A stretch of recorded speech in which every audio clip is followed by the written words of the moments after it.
स्वतःच्या हक्काच्या जमिनीसाठी आणि प्रशासकीय अन्यायाविरुद्ध वयाच्या 81व्या वर्षी रणरणत्या उन्हात उपोषणाला बसलेल्या सावित्रीबाई शिवराम घोडके यांच्या संघर्षाला अखेर यश आले आहे.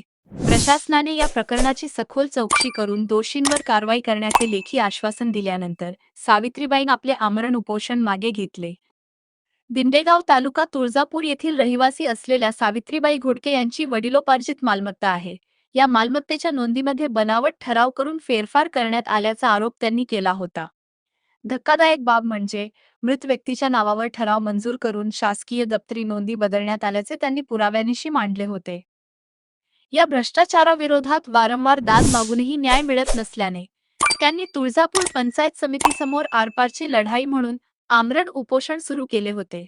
गेल्या अनेक दिवसांपासून कडक उन्हात हे उपोषण सुरू होते. आजींचे वय आणि ढासळती प्रकृती पाहून स्थानिक नागरिक आणि सामाजिक कार्यकर्त्यांमध्ये संतापाची लाट उसळली होती. सोशल मीडिया आणि स्थानिक स्तरावर या आंदोलनाची मोठी चर्चा झाल्यामुळे प्रशासकीय यंत्रणेवर प्रचंड दबाव निर्माण झाला. एकमत डिजिटल करिता सचिन ठेले, तुळजापूर.